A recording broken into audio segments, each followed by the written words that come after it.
Hello friends, I am Trambak Nayak. Welcome back to our channel Biniyog. আজকে আমরা একটু মিউচুয়াল ফান্ডের মিড ক্যাপ ফান্ড নিয়ে আলোচনা করব। তো ভিডিওটা প্রথমের দিকে যেটা আমি বলবো, একদম যারা নতুন ইনভেস্ট শুরু করছেন তাদের জন্য থাকবে, আর লাস্টের দিকের পার্টটা থাকবে যারা অলরেডি ইনভেস্ট করছেন তাদের জন্য। তো সেখানে ডিফারেন্ট মিড ক্যাপ ফান্ড নিয়ে আমরা আলোচনা করব।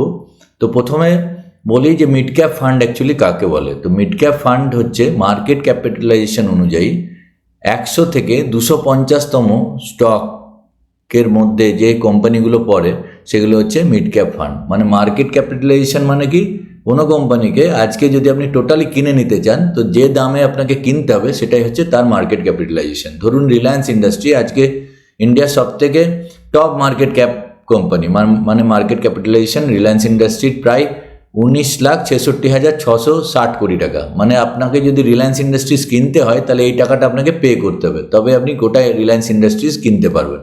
তো এরকমভাবে যদি শর্ট লিস্ট করা যায় তাহলে 1 থেকে 100 পর্যন্ত স্টককে লার্জ ক্যাপ বলে, 100 থেকে 250 পর্যন্তকে মিড ক্যাপ বলে, আর 250 পর থেকে পরবর্তী স্টককে স্মল ক্যাপ বলে। তো মিড ক্যাপ ফান্ডের মধ্যে ওই 100 থেকে 250-র মধ্যে স্টকেই ফান্ড ম্যানেজারকে বাঁচতে হয়। তো লার্জ ক্যাপেও লার্জ ক্যাপ হচ্ছে বড় একদম কোম্পানি, স্টেবল কোম্পানি। আর মিড সাইজ কোম্পানি কী হয়, যে মিড সাইজ থেকে আবার লার্জ ক্যাপ হওয়ার চান্সেস থাকে। তো আমরা ডিফারেন্ট মিড ক্যাপ ফান্ড নিয়ে আলোচনা করব।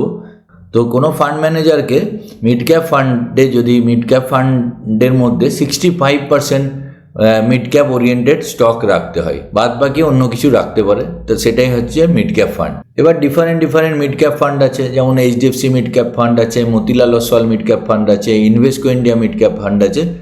এগুলোকে স্টাডি করে আপনাকে নির্বাচিত করতে হবে যে কোন ফান্ডটাতে আপনি ইনভেস্টমেন্ট করলে আপনার পক্ষে ভালো। আর প্রথমে বলে রাখি যে এই চ্যানেলে আমি কোনো রেকমেন্ডেশন করছি না, আমি জাস্ট এডুকেশনাল পারপাসে আমি এই ভিডিও করছি।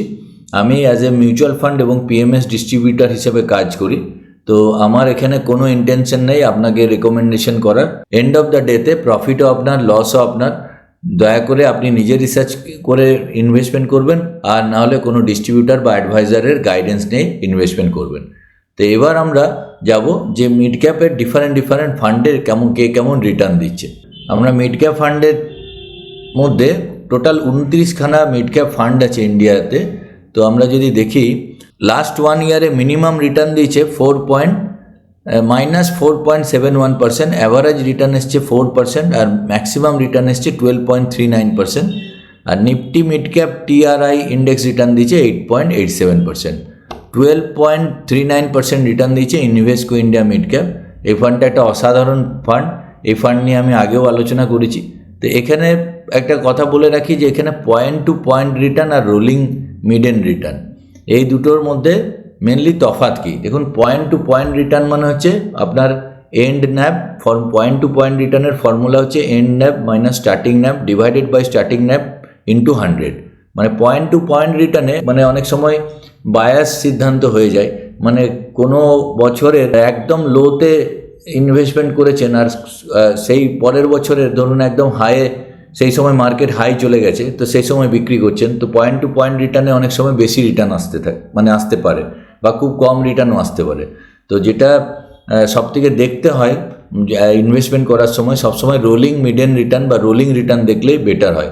রোলিং রিটার্নে কি হয়, অ্যাভারেজ রিটার্নটা আসে। মানে স্লাইস, যেমন পাউরুটি যখন আমরা কিনি তো পাউরুটির যেমন স্লাইস হয়, তো প্রত্যেকটা 365 দিনের ডেকে স্লাইস করে যেটা অ্যাভারেজ রিটার্ন আসছে সেটাকে রোলিং রিটার্ন বলে।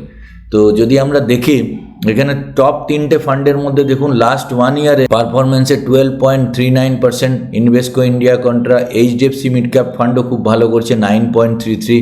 এখানে ICICI Prudential mid cap fund 9.52% return দিচ্ছে।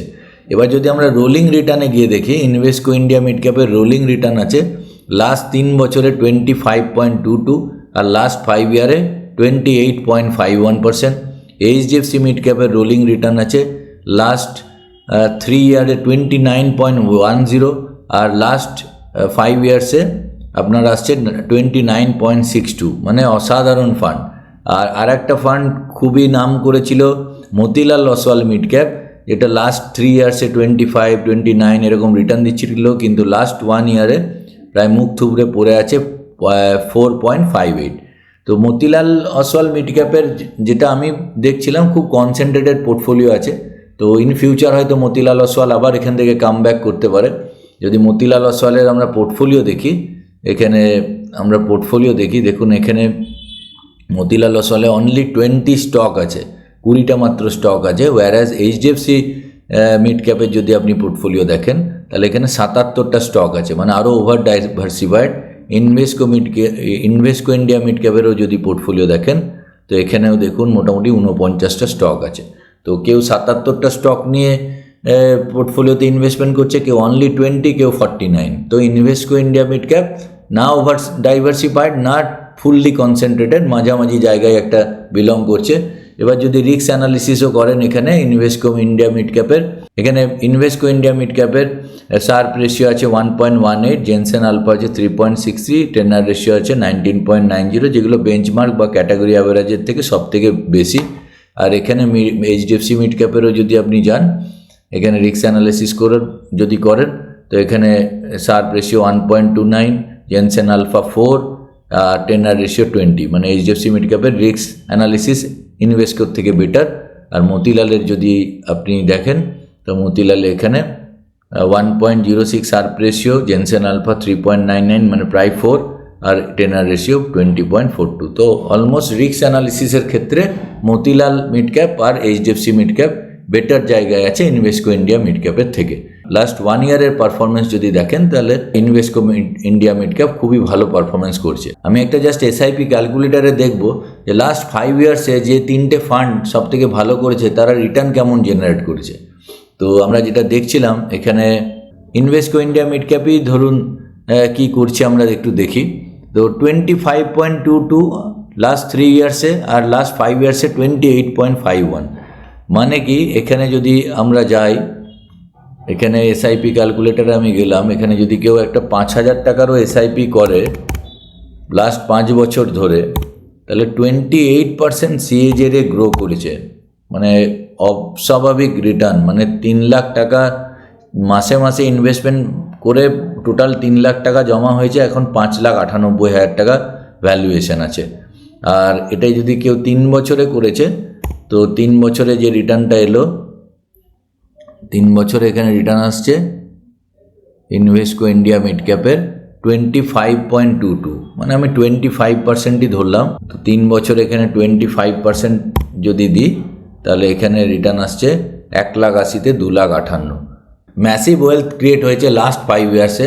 এইরকম 28% বা 29% রিটার্ন মানে থ্রু আউট ক্যারি করে যাওয়া একটা মানে অসম্ভবের মতনই ব্যাপার। সেই জন্যই মার্কেট একটু মানে ডাউন আছে, মানে একটু কুল আছে। তো এরকম তো রিটার্ন প্রত্যেক বছর জেনারেট হয় না, কখনো মার্কেট আপ হয়, মানে প্রথম 2-3 বছর, আবার একটু ডাউন হয়, আবার স্ট্যাগনেন্ট থাকবে, আবার ওপরে রিটার্ন আসবে। মানে এই পৃথিবীর সিস্টেমই চেঞ্জ হয়ে যাবে যদি এরকমভাবে রিটার্ন আসতে থাকে। তো সেই জন্য আমাদের ধৈর্য রাখতে হবে। তো কামিং ডেজে 3-4-5 ইয়ার্সের রেসপেক্টে যদি আপনি ইনভেস্টমেন্ট করতে চান তাহলে ভালো মিড ক্যাপ ফান্ডে ইনভেস্টমেন্ট করতেই পারেন, খুবই ভালো রিটার্ন আসবে। তো আমি যেটা এক্সপেক্ট করি মিউচুয়াল ফান্ড থেকে, মানে খুব খারাপ হলে 12.5%, 13% হবে যদি আপনার গুড কোয়ালিটি ফান্ড আপনি চুজ করতে পারেন।